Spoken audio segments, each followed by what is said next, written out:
مرحبا وأهلا بكم في برنامج داخل واشنطن. معكم مضيفكم روبرت ساتلوف. بدأ العد التنازلي لم يتبقى حتى الآن سوى أقل من على انتخابات الكونغرس لعام 2022. في جميع أنحاء البلاد بدأت الأمور السياسية تزداد سخونة تحسبا لإجراء أول انتخابات على صعيد كل الوطن منذ أن هزم جو بايدن دونالد ترامب، وبعد سيطرة الديمقراطيين على مجلسي الكونغرس في عام 2020. لقد رأينا في ولاية فيرجينيا عبر نهر بوتوماك من واشنطن صورة لما ستبدو عليه انتخابات عام 2022، حيث خاض الجمهوريون والديمقراطيون معركة مريرة على منصب الحاكم هذا الشهر.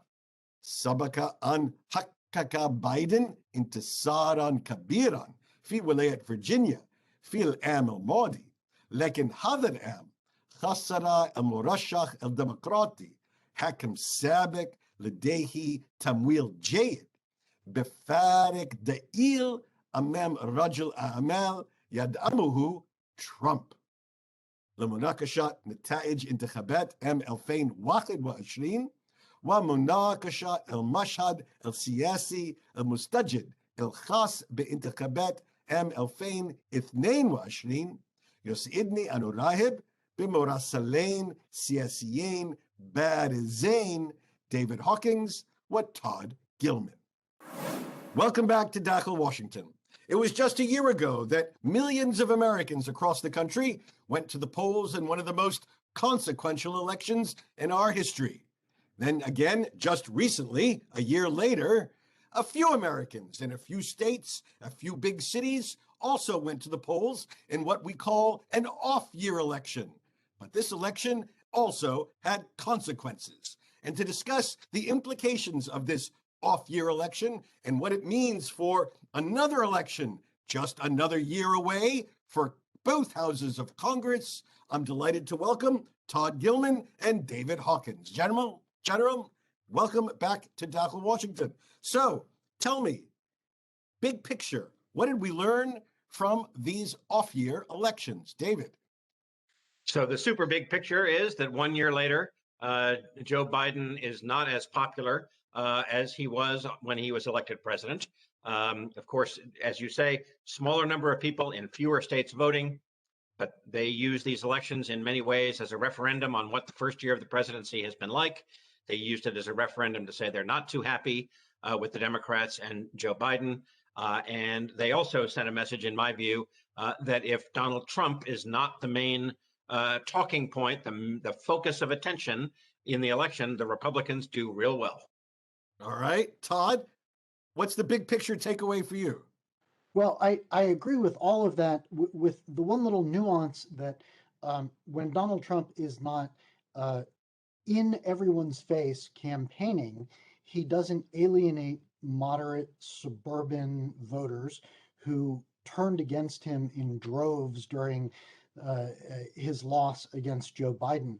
But he is still very much a factor. And the reason I say that is because in the Virginia governor's race, what we saw was a Republican who kept his distance from Trump in public, but they spoke and coordinated behind the scenes, and Trump worked really hard through very, very targeted campaign tactics, through email and through directed Facebook messages and on conservative media to reach the Trump base. And that was the big difference in the Virginia governor's race, is that the Democrats didn't have a lot of enthusiasm because it wasn't a very exciting guy who was running. And Joe Biden, yes, as David said, they wanted to send a message. We don't like Joe Biden so much, even though we gave him a 10-point victory last year in Virginia. What we were really saying last year was we didn't like Trump. We weren't saying we like Biden. And so there was kind of a two-layer campaign going on in the Virginia governor's race in particular, where Trump behind the scenes was pumping up the vote among his supporters. All right, so we're getting straight into it. Let's take a closer look at Virginia, one of the two states that had governor races. Just to remind our viewers, in the United States, 50 states, each one elects its own governor, the chief executive of that state. And they are often races that have national implications. Not always, but in this case, the entire country was watching Virginia and New Jersey, Virginia being the premier race. And we just heard that it was also a bit of a shadow boxing between Donald Trump and Joe Biden. But let's take a closer look at exactly what happened. David, why did the former governor, Terry McAuliffe, lots of money in the bank, lots of name recognition, why did he lose to somebody who had never run for public office before? Right. So right. The Republican winner, a first-time candidate, well known in Washington business circles, prominent Washington business person So Virginia, adjacent to the Capitol in Washington, D.C. He was well known in business circles, not in political circles, and he ran. As Todd just alluded to, at least publicly, overtly. He didn't talk about Donald Trump very much. Instead, he talked about issues that really had not been on the national radar screen before, that have become national issues since the pandemic. One of which was schools, post-pandemic education, not just this whole issue of how should America's sorry history of racism be taught in schools, if at all, but also what should happen after the pandemic in terms of more teacher pay and renovated classrooms and newer school buildings. So he made education a signature issue that worked. As Todd said, in America, the swing vote, the category of people who make up the swing vote in this country these days are suburban voters, and particularly suburban women voters. This resonated very, very well with suburban women voters, many of whom had voted for Joe Biden in the past. But on these issues, they were willing to give Glenn Youngkin, the Republican, a chance. Todd, what else do you should we learn from Virginia?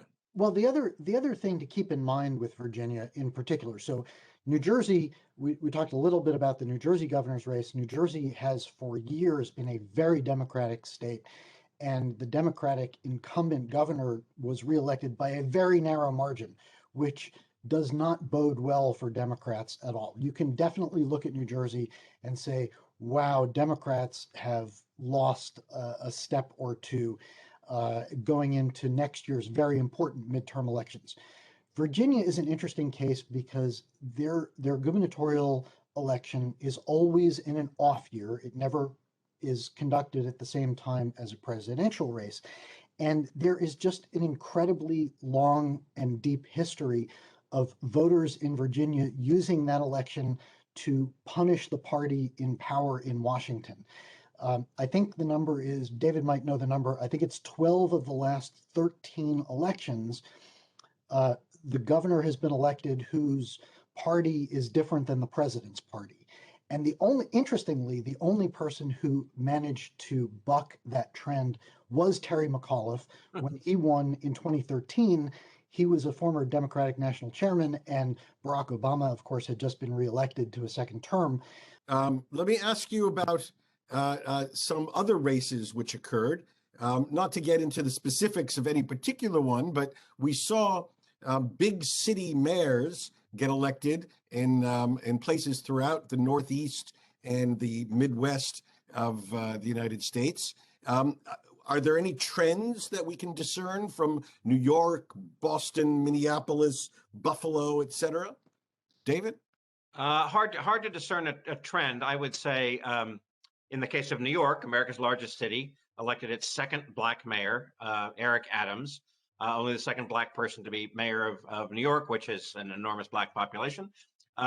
He ran as a center-left Democrat. He was a former police officer, and he ran on his one-sentence slogan, at a time when policing in this country has become a huge issue, connected to racism, connected to the killing of killings around the country. He ran as somebody who said you can have law and order and compassion at the same time, and that worked for him.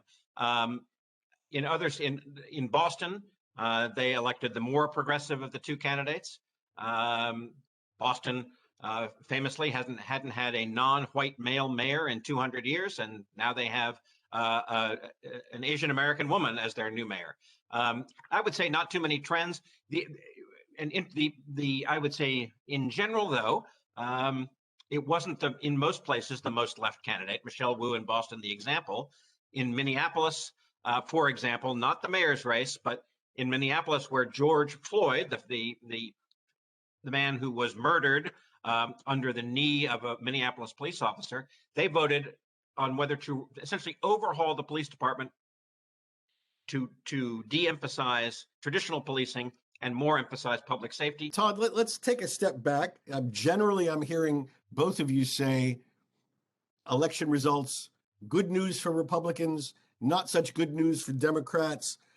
What does all this say more specifically about Donald Trump and how we should expect him to be calibrating his hold over the Republican Party as it looks toward another set of elections, the congressional elections 1 year from now? Todd. I'll jump in and say one of the things that was really remarkable in the Virginia governor's race was how Donald Trump agreed to stay out of sight. He has not been terribly disciplined as a campaigner in the last 6 years since he started running for president in earnest, and then became president, and even since. And this was really startling, at least to me, to see that he knew that if he had come out, as we've already discussed, if he had been very public and done a rally in Virginia on behalf of the Republican nominee, Glenn Youngkin, this would have alienated these suburban moderate voters who felt that he was too extreme in his rhetoric against immigrants, who felt that he was very coarse in the way he spoke. And one of the issues is, what are their kids hearing in school and seeing on Twitter? And the fact that Trump was willing to hold back and not command the spotlight in order to help the Republican win and send the message ahead of the midterm elections next year really should put a lot of fear in Democrats. His restraint was reinforced by the fact that he could not tweet. Excellent. Huge. When we come back after the break, we're going to continue this conversation and see how Democrats are internalizing the less than happy news of the 2021 elections in just a moment. What a difference a vote makes. In this case, the vote of Supreme Court Justice Ruth Bader Ginsburg. If the court votes to allow Texas's restrictive anti-abortion law to stand, it will be because Ginsburg's vote to protect a woman's right to choose has given way to the much more conservative Amy Coney Barrett. To understand what made Ginsburg tick, I recommend the terrific film On the Basis of Sex, a Hollywood adaptation of her early life as a lawyer, single-handedly taking on gender discrimination in American life.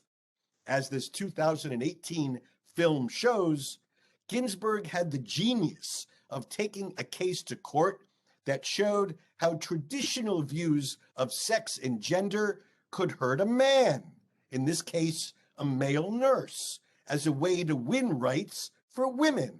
RBG, as she was affectionately known, was eventually an icon. But as this film shows, she was first and foremost a brilliant lawyer.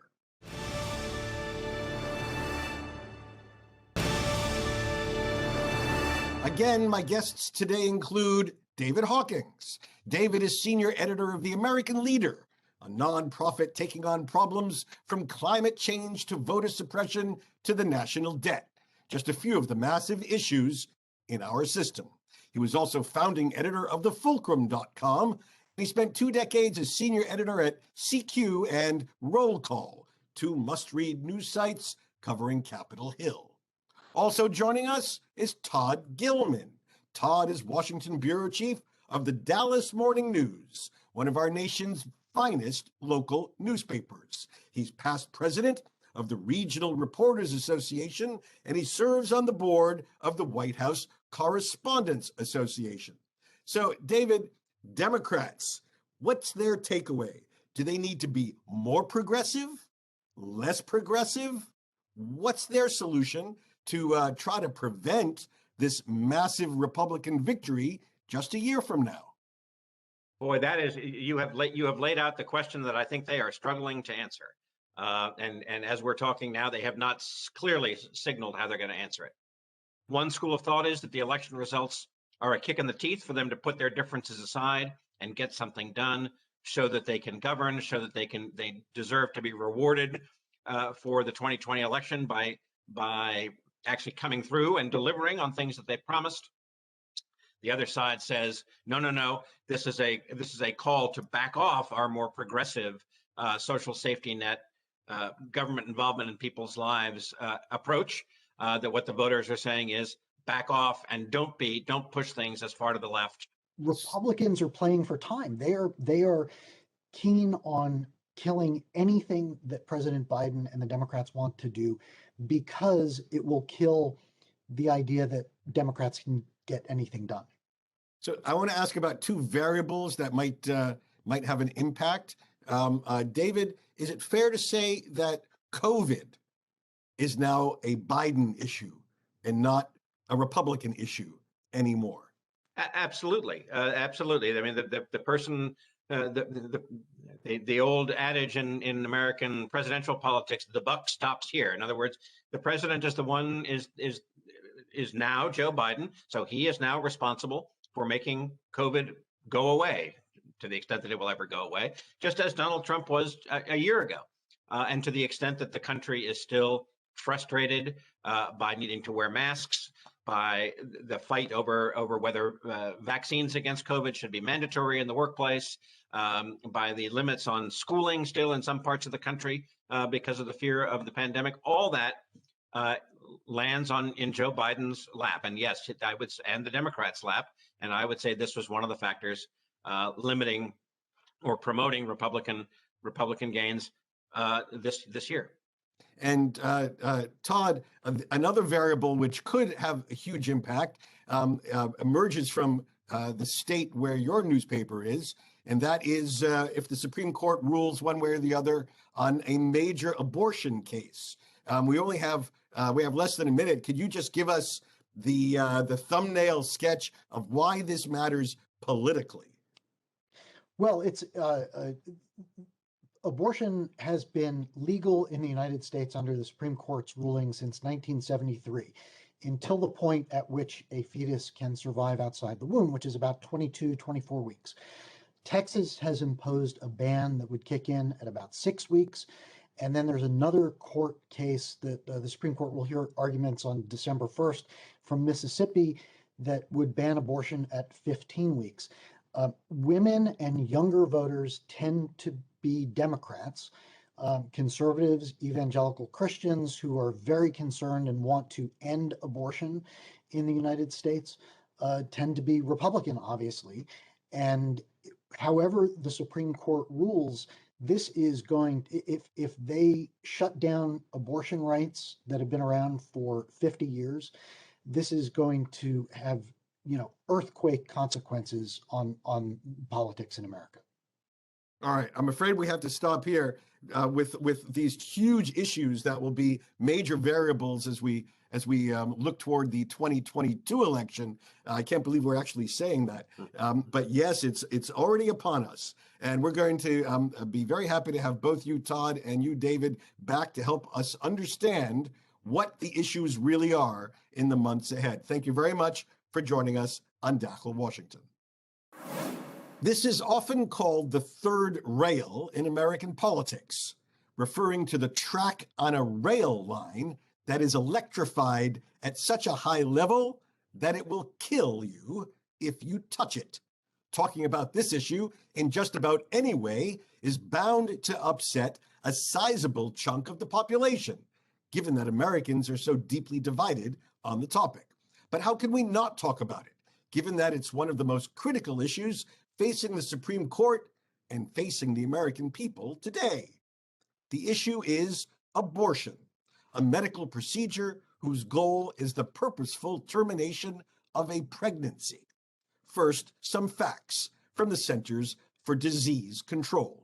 In 2018, the last year before the pandemic, there were 619,591 legally induced abortions in our country. Over the previous decade, the number, rate, and ratio of reported abortions decreased 22%, 24%, and 16%, respectively. In 2017, the total number, rate, and ratio of reported abortions decreased to historic lows for the period of analysis for all three measures. The vast majority of abortions are performed early in pregnancy, with more than 92% performed at 13 or fewer weeks. Only 1% are performed after 21 weeks of pregnancy.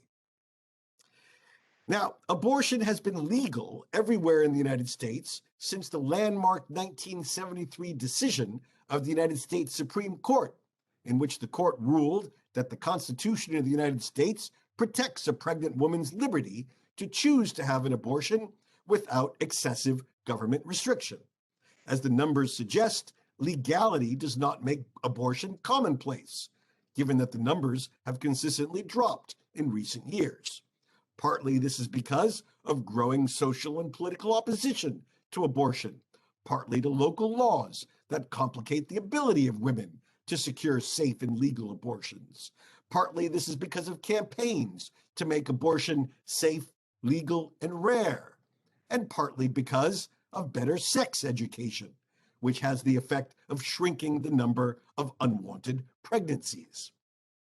Abortion is always a simmering issue, a cause of women's rights for millions, a cause to protect the unborn among millions more. But it has become an urgent issue because of laws passed by some states whose goal is effectively to get around the Supreme Court and prevent access to abortion. In one major state, Texas, the law bans abortion after a fetal heartbeat, about 6 weeks, and allows individual citizens to enforce it against any doctor, medical provider, or even Uber driver who assists in what would be an illegal medical procedure. If approved by the current, more conservative Supreme Court, it would, in practice, deny women a right they have enjoyed for a half century. I respect differing views on the issue of abortion, including those born of sincere religious belief. But I believe views born of such belief should only carry the day by persuasion, not by law, and certainly not by making a terrible, inhumane law such as what Texas has done. So I hope the Supreme Court defers to the true meaning of being conservative, which is deference to tradition and precedent. As the numbers suggest, we have found a reasonable national balance over the past 50 years. It is worth preserving. بهذا نصل لنهاية هذه الحلقة من برنامج داخل واشنطن. إذا كانت لديكم أي استفسارات أو تعليقات حول هذه الحلقة، وخاصة حول تأثير انتخابات عام 2021 على مستقبل إدارة بايدن، أرجو أن تتواصلوا معي عبر تويتر على هاشتاغ Inside Washington أو أن تراسلوني مباشرة على @RobSatloff. سأراكم الأسبوع المقبل، وإلى أن ألقاكم، شكرا لكم وإلى اللقاء.